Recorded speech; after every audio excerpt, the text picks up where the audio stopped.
manso e suave, é Cristo chamando, chama por ti e por mim. Bom dia, que bom estarmos juntos para a realização de mais um programa nesse penúltimo programa do ano que está findando, contagem regressiva. Logo mais ouviremos o nosso estimado irmão presbítero Edgar Palmeira trazendo a conclusão da mensagem que tivemos início ontem. Ouviremos ainda Sala de Prosa, o reverendo Jeremias e o reverendo Hernandes Dias Lopes falando sobre os melhores momentos. Embora esse ano tenha sido um ano dificílimo em todos os sentidos, na área da saúde, economia, muita gente infectada, muita gente doente e alguns, dentre muitos familiares que perderam entes queridos. Mas mesmo assim, nós precisamos de avaliar quais foram os melhores momentos. Fiquemos com o presbítero Edgar Palmeira.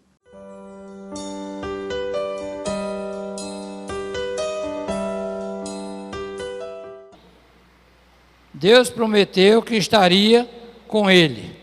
Amado, Deus sempre está do nosso lado, ao lado dos seus servos fiéis.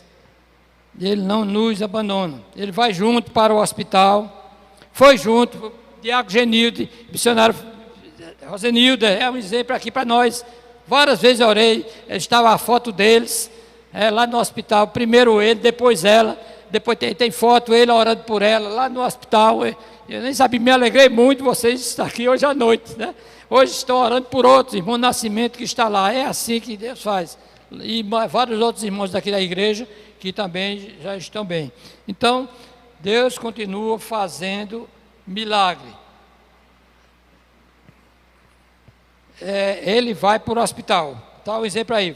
Vai para o tribunal. Pedro estava preso. Herodes mandou prender Pedro, que já tinha morto a Tiago, irmão de João, que no outro dia ele ia ser julgado, possivelmente ele ia ser morto. Mas a Bíblia diz que a igreja incessantemente orava a Deus pela vida de Pedro. Sabia que ele ia morrer, porque no outro dia ia acontecer. Mas, milagrosamente, Deus mandou um anjo lá na cadeia. Ele estava acorrentado, os pés, com 4 escoltas de soldados de 4, quer dizer, eram 16, vamos dizer, policiais, guardando a Pedro. Era muito grande, mano. Uma escolta aqui, uma ali, outra ali, não tinha como ele sair, e amarrado. Mas o anjo chegou, tocou. Sai, calça e sandália, e me passa a túnica e vamos sair. Ele ficou atônito sem saber o que estava acontecendo. Os portões foram se abrindo, todos os portões que tinham, e ele saiu. Aí foi para a casa onde a igreja estava reunida, seus discípulos. E quando chega lá, que bate na porta, sai a empregada, Rod. Quando viu a voz, disse: é Pedro, que é Pedro que chegou. Aí foi, nem abriu a porta, ficou tão alegre que foi lá dizer o pessoal que estava orando: ó, Pedro está aí. Aí um deles disse: tu estás louca? Você vê como é, estava orando, tu estás louca, Pedro está preso. Pode ser o anjo dele, mas Pedro não é não. Disse: é Pedro que está lá. Aí voltaram, foram olhar e viram que era Pedro.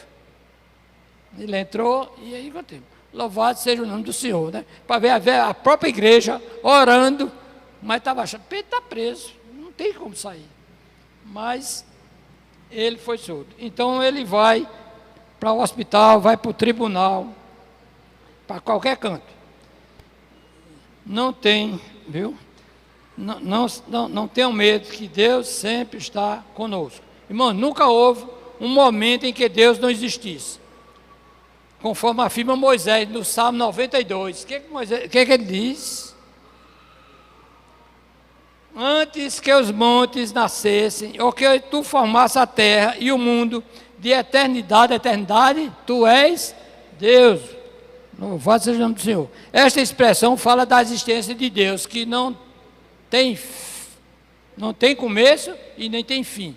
Ele é eterno, incriável, soberano, e age sobre tudo e sobre todos. Irmãos, a hora está se passando, é 7h30? Sim. Amém. Então está certo aqui, 10 minutinhos, vamos ver aqui. Lá em João 16, 28, a palavra de Deus nos diz. Jesus disse, foi ele que falou. Vim do Pai, entrei no mundo, todavia deixo o mundo e vou para o Pai.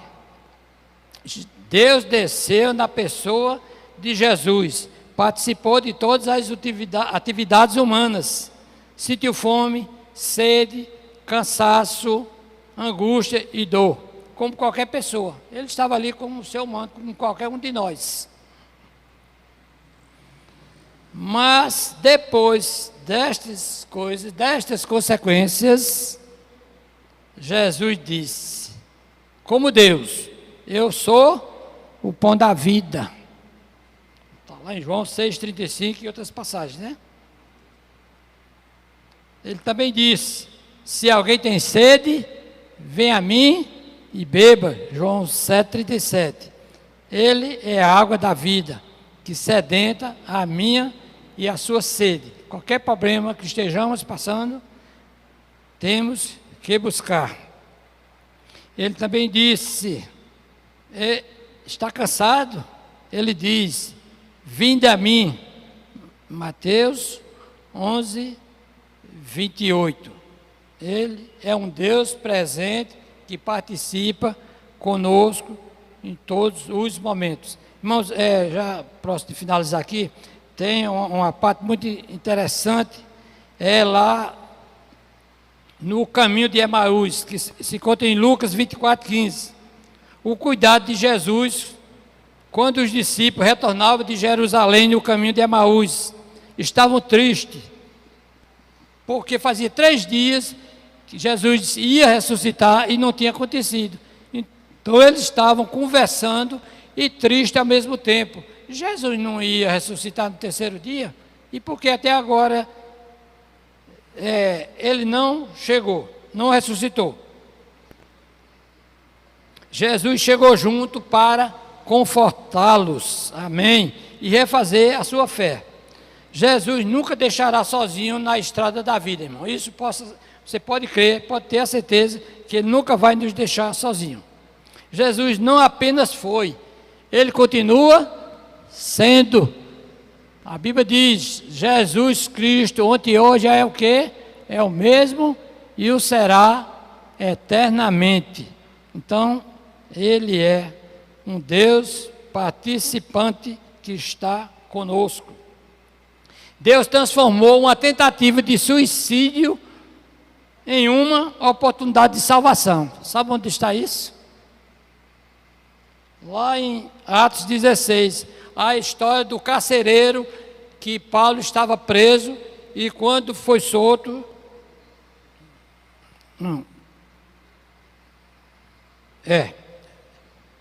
foi solto, a cadeia se abriu e aí o carcereiro achou que todo mundo tinha fugido. Estava tudo aberto, né, porque o anjo tocou. Então ele ficou com medo, quis se matar, se suicidar, porque ele ia ser punido, porque deixou os portões que se abrissem. Então, Paulo disse, fica quieto, fica tranquilo, que todos estão aqui, ninguém saiu. Então, pela fé, ele creu, né? E a Bíblia diz que ele foi batizado com toda a sua família, né?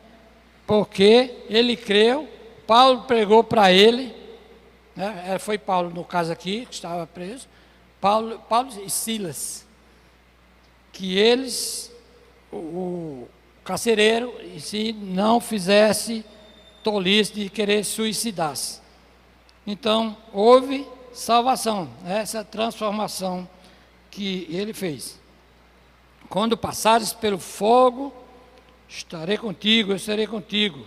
A Bíblia nos apresenta homens que tinham compromisso com Deus e passaram grandes provações, como a gente já viu alguns casos ainda.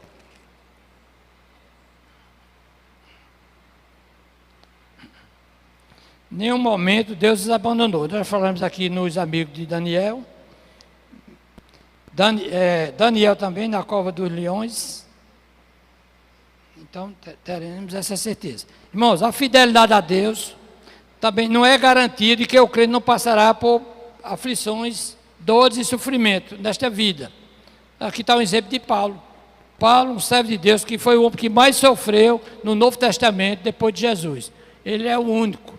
Cerca de 15 vezes ele foi fustigado com açoite, com vara, preso, passou fome, necessidade, tanta coisa, mas preso em Roma, e aqui diz no versículo 28, 16, que ele estava preso em Roma por causa do Evangelho de Jesus Cristo, e tinha soldados com ele, mas ele ainda tinha a liberdade, lá mesmo, preso, de pregar a palavra de Deus. José, como já falamos, Davi, Jó, Jeremias e tantos outros, Jesus disse que no mundo passais por aflições. Ele disse, passais, é coisa que vai passar, mas tende de bom ânimo, eu venci o mundo, Jesus. João 16, 33. Sabemos que o sofrimento é decorrência da queda de Adão e Eva. Quando o pecado entrou no mundo, entrou também a dor, a tristeza, a morte. E Romanos 3, 23 diz, porque todos pecaram a partir de Adão e Eva, e todos carecem a glória de Deus. Finalizando aqui, faço uma pergunta. Você quer uma glória por 80, 90 ou 100 anos? Qualquer um de nós, até comigo mesmo, quer essa glória por 80 anos, 90 ou 100, ou quer por toda uma eternidade? Aqui está a pergunta. Acredito que seja por toda uma eternidade. Amém? Amém, irmãos? Glória a Deus. Em 1 Timóteo 6,10, a palavra de Deus nos diz que o dinheiro é raiz de amargura.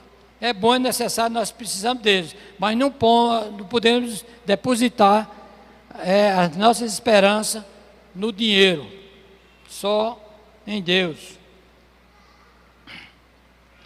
Quando passares pelos rios, não te submergirão, pelo fogo não te queimarás. Irmãos, concluindo aqui, eu anotei aqui algumas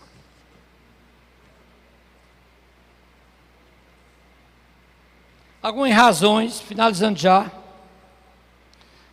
para recebermos a promessa de Deus. Não é só você crer, vir para a igreja, está tudo bem, eu li a Bíblia, meditei em tal versículo assim, não, precisa de alguma coisa. Primeiro, de fé. É algo que Cristo Jesus vê em nós, porque ela é abstrata, ninguém vê, ninguém pode pegar, como o amor, qualquer sentimento, ninguém pega, ninguém apalpa, mas Jesus vê a nossa fé, porque Ele é o autor da fé, que está lá em Hebreus 12, 2. Segundo, obediência.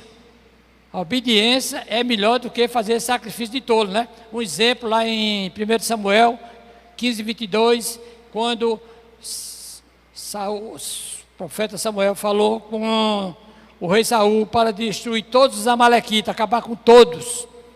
E ele foi lá, acabou realmente com toda a população, com exceção do rei Agag e o melhor dos bois e das ovelhas. E quando Samuel chegou, que perguntou que balido é esse, que estava vendo aquela zoada, aí ele disse, é o melhor do gado que meu pessoal trouxe para sacrificar o Senhor. E aí aqui está Agag, é o rei de Israel. Ele diz que obedecer é melhor do que sacrificar, né? E obedecer é melhor do que a gordura de carneiro. E ele foi despedaçado por Samuel, o rei Agag. Terceiro, fidelidade. Temos que ser fiel a Deus. A Bíblia fala de Arão e Miriam, irmãos de Moisés, servo de Deus, sempre estava com ele. Mas falaram mal de Moisés, os dois irmãos, porque ele casou com uma cuxita, uma pessoa de outra terra, de outro país. E eles não gostaram, estava errado, né? Mas Deus conhecia o coração de Moisés e repreendeu a eles. Entendeu? Moisés, os mal de Moisés, e Deus os repreendeu com castigo, porque Moisés era fiel. Está em Número 12, 7, que ele diz, vês que Moisés é fiel, mais do que todos, e no versículo 8 diz assim, boca a boca eu falo com Moisés. Isso foi Deus que disse. Ele não aceitou, né, a argumentação dos seus irmãos. E uma quarta razão é andar nos caminhos de Deus. Efésios 5:8 diz: andai como filhos da luz. Nós não somos filhos da luz, né? Jesus não é a luz do mundo. Jesus disse: eu sou a luz do mundo. A Bíblia diz que Enoque andou com Deus e já não era, porque Deus o tomou por si. Era tão santificado, uma vida de comunhão com Deus, que Deus o tomou para si. Este foi o recado da parte de Deus nesta noite para mim e para você. Louvado seja o nome do Senhor. Amém?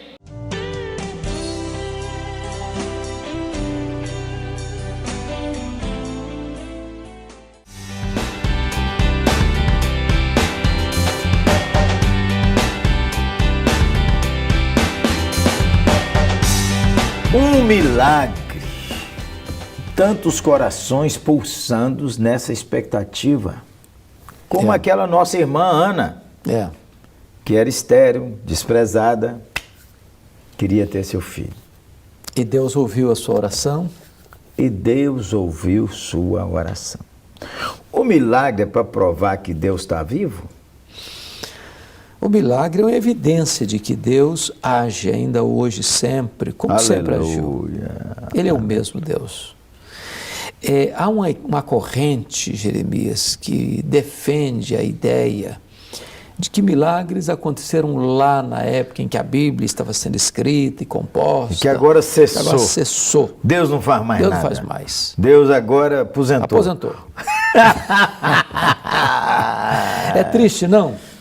É triste, porque uma das verdades que ecoam na Bíblia é que Deus é o mesmo ontem, Deus é o mesmo hoje, para sempre o mesmo. Para sempre o mesmo Deus. E esses milagres, eles acontecem em várias dimensões da vida. Várias esferas. A pessoa não pode achar, não pode tornar esse desejo uma idolatria. Porque às vezes a mulher quer engravidar e se não engravidar, é a única coisa que vale. Não é? Você e eu podemos pôr nas mãos do Senhor e aguardar, quem sabe, em resposta a essa oração de hoje, somada com o tanto de oração que já foram feitas por esse assunto, Deus, na sua bondade, estende as mãos sobre sua vida. Amém? Amém. Hoje nós oramos dois. Ora o mestre e eu oro também, porque aqui, no Sala de Prosa, é sala de esperar milagres. Milagres. Louvado seja Deus. Louvado seja Deus. Deus, tu conheces as pessoas que estão aí nos assistindo. Amém, Senhor As Deus. lutas que cada pessoa passa. Seja aquela mulher que quer ter um filho, seja aquele homem que está endividado e trabalhou com tanto empenho, mas a situação financeira está difícil. Varão, Deus. Oh meu Deus, ou aquela pessoa que acha que não tem mais solução para o seu casamento, ou para os seus pais, ou para os seus filhos, ou para a família, ou aqueles que estão vivendo, Deus, um drama de uma doença pela medicina que não tem mais jeito. Oh, então, Deus. meu Deus, tu és o Deus Todo-Poderoso. Amém. Basta um sinal do teu favor, basta uma palavra tua. Basta uma e palavra aquilo tua. que o homem não pode fazer, acontecerá, porque tu tens poder para fazer. Para ti não há impossíveis. E estas causas estão nas tuas mãos. Amém. E nós confiamos no teu poder e na tua misericórdia. Amém. E oramos em nome de Jesus. Amém. Amém. Senhor, oramos por relacionamentos que foram totalmente, eles nem foram quebrados, eles foram esmigalhados. Nossa, Senhor. Nós oramos, Deus, por filhos que Sim, Deus. estão afastados de seus pais com ódio no coração. Jesus. E assim pais também. Nós oramos, Senhor Deus, por o milagre da restauração. Amém, Senhor. Só o Senhor pode realizar isso. Amém. Oramos agora para o Senhor mover naqueles aspectos, naquelas culturas, Oh, meu naquelas Deus. subculturas, onde Deus, o ódio ao Evangelho é intenso. Tem misericórdia, Nós Senhor, abre as oramos para a portas. manifestação do Espírito Santo. Amém. E o povo ouvir, fulano converteu, isso era impossível. Oh, meu Deus. O milagre de Deus foi realizado. Glória ao teu nome. Oramos assim, Senhor, com gratidão, no santo nome de Jesus. Amém. Amém. Amém. Glória a Deus. Sala de prosa, podia mudar, né? Sala de milagres. Aleluia. Ô, gente boa, nessa relação que houve separação, por favor, a gente podia pedir esses irmãos ou essas pessoas que separaram, não ficar jogando os filhos um contra o outro. Não pegar a mulher, detonar o homem detonar a mãe na alma do filho. Esse é um dos erros mais gritantes que se comete, é de que quando a relação conjugal está ruim, sempre alguém quer sair melhor da situação. Por cima da situação. E diz que a maneira mais cruel de você se autoelogiar é criticando o outro. Aí é soberbíssima. Soberbíssima, em grau superlativíssimo. E mesmo que os cônjuges estejam atritados um com o outro, eles não podem jogar os filhos contra o seu cônjuge. Ei, se você estiver nesse ponto em que você está assim, achando que essa estatística é a verdade, ela não é. Você tem que lembrar que Deus tem projeto para a sua vida. Como é que é aquele versículo mesmo, mestre? O do Salmos 27, versículo 10. Vou ler aqui, varão. Vou ler aqui porque isso aqui é muito precioso. Porque se meu pai e minha mãe me desampararem, o Senhor me acolherá. A paternidade de Deus não sofre abalos. Então, entenda isso. Seus pais podem chegar a um ponto na crise conjugal de esquecer você, filho, por causa de uma outra relação formada lá para frente, porém, Deus nunca vai abandonar você. A paternidade de Deus, ela é plena, ela é absoluta e ela é restauradora. Lutas do pastorado, reverendo, mestre Hernandes. Eita. Passou muitas, não? Comer, vamos falar dos começos. Só dos começos? Dos começos, assim. Aquilo que arrochou o caboclo quase jogou a toalha. Gemeu, né? Gemeu grande. Eu acho que o ministério é tão desafiador que mesmo depois que a gente está com esses cabelos brancos e alguns dos cabelos estão meio falhos também... Substância! Você sabe que uma das lutas, então, é o bullying. É o bullying pastoral. A vida inteira. A vida inteira. Eu acho que a gente tem a sensação de que estamos aprendendo. Ninguém, agora eu estou pronto, acabado, agora já sei resolver tudo. A gente está numa caminhada de aprendizado. Mas aquelas primeiras foram brutais. Conta uma aí, mestre. Olha, eu quando cheguei na segunda igreja, na primeira igreja, minha igreja no interior de São Paulo, Pederneiras, era uma congregação, tinha virado uma congregação. Mas solteiro, casado? Solteiro. Cabeludaço? Muito cabelo. Barbudo, bigode? Muita franja. Mas quando eu voltei aqui para Santos, a minha igreja estava indo a leilão. O templo? E aí foi... Porque também, nossa, teve em BH um cara vendeu o templo com os crentes todos. O cara leva todo mundo, porteiro fechado. Mas foi uma questão administrativa, um tempo difícil, mas Deus mudou a nossa história e a nossa sorte.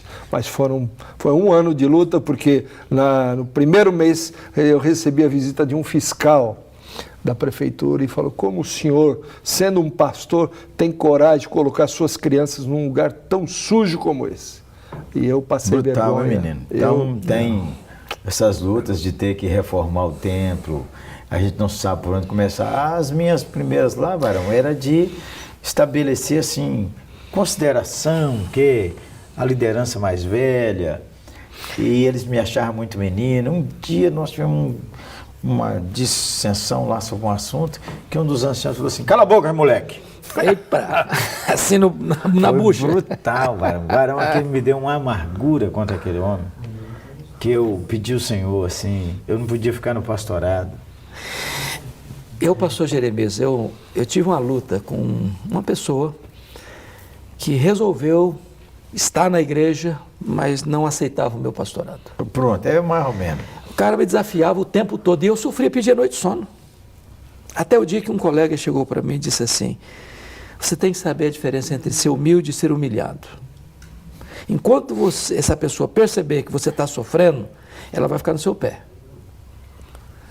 E no dia que eu obedeci esse conselho, o cara foi embora. Parou de me atormentar. Esse varão aqui da amargura, irmão Milton, eu falei: Senhor, eu não posso ficar um pastor assim. Agora lá o cara, você já viu, você está amargurado, como é que é? Ele olha o cara, a comida é boa, enche de areia. Verdade. Aí eu falei assim, me dá uma chance de servir esse homem, servir com amor. Ele tem idade para ser meu pai, eu não posso guardar isso. Aí um dos filhos dele me visitou e disse assim, o senhor perdoa o papai? Eu falei, não tem nada contra o senhor, nada. É ele que tem que me pedir perdão, não é o senhor não. Aí eu falei, senhor, me ajuda a servir esse homem. Um dia ele teve uma tristeza, varão. Eu vi esse homem chorando. Aí eu pedi a Deus, me dá um abraço para ele. Fui lá e abracei ele. Eu abracei aquele homem. Fui livre. Resolveu o assunto. Fui livre, aleluia. Você sabe que a Bíblia fala algumas coisas, Jesus fala para a gente amar o inimigo. Esse foi um assunto que eu tive que lutar a vida toda. Sempre tem um inimigo. Até que eu entendi o que significava amar do ponto de vista da Bíblia. Sim. Amar não é ter sentimentos positivos. Aí ele explica. Ame o seu inimigo. Se ele tiver fome, dá-lhe de comer. Se tiver sede, dá-lhe de beber. Então, amar, ação, né? Agir, mesmo contra o sentimento. Aí, o sentimento, ele é agregado posteriormente. Mas primeiro amar Você faz para depois sentir. Amém, é isso mesmo. E a tristeza chega em mestre? Para todos. Para todos. Não, democraticamente. Não tem vacina. Não. Ninguém. Não. O pobre, o rico, o espiritual, o ateu, o rico, quebrantado, o humilde, o soberbo, a tristeza chega. A tristeza chega de diferente maneira. Por que a tristeza chega? Eu acho que ela chega porque a nossa vida, nós somos vulneráveis. Né? Nós não temos o controle nem da nossa vida, nem dos acontecimentos na nossa mão. Então, há situações que fogem ao nosso controle e nos machucam. E nós queríamos, né? Todos nós queríamos que a vida fosse certinha, assim, né? Tudo certo, assim, tudo dando certo, casou, alegre, feliz, filho vem, filho não dá problema. Você quer ver uma coisa? Tal. Quando os pais têm os filhos pequenininhos, eles olham, os filhos são todos lindos, né? Todos. Bebê e os lindo. Netos, então, menino? Ah, meu pai. Ah, tá chegando. Aí a pessoa já chegou. fala, e o menino é tão obediente, tão inteligente e tal. E aí começa a achar que ele o menino é assim porque é ele, o pai, a mãe, é o tal. Mas filho cresce, não sai sempre. Mas não dá, não tem forma. Tem forma. Não tem. E eu vejo na Bíblia, sabe, pastor Jeremias, homens de Deus, homens piedosos, cujos filhos trouxeram muitas dores. Alguns filhos. Dores. E hoje, às vezes, tem pais, mães, sofrendo, gente de Deus. Sofrendo, passando dias de tristeza. Às vezes um diagnóstico traz uma tristeza, uma palavra dura do marido, não é? Não te amo mais. Pronto. Quero me separar. O mundo desaba sobre a cabeça. O pastor que acha que vai bem na igreja, de repente a liderança diz assim... Olha, estamos procurando o ano que vem o senhor... A expressão é, seu tempo acabou. Ei, você que está nessa angústia, perto está o Senhor. Sala de prosa orando pelo avivamento. Aliás, nós vamos bater uns papos aqui sobre avivamento. Amém. Siga conosco, hein? Sua vida perto de Jesus muda para melhor. Um oferecimento da 8ª Igreja Presbiteriana de Belo Horizonte e da Luz para o Caminho, uma agência missionária a serviço do Reino de Deus. O Senhor te console e te abençoe e que o Senhor derrame fé e graça no seu coração. Um abraço, gente boa. A paz do Senhor. Nosso carinho a você.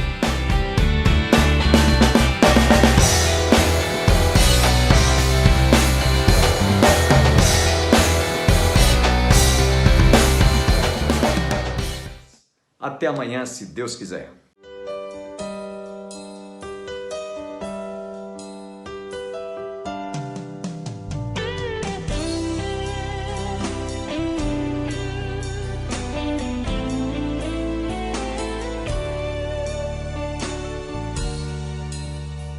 Manso e suave é Cristo chamando, chama por ti, por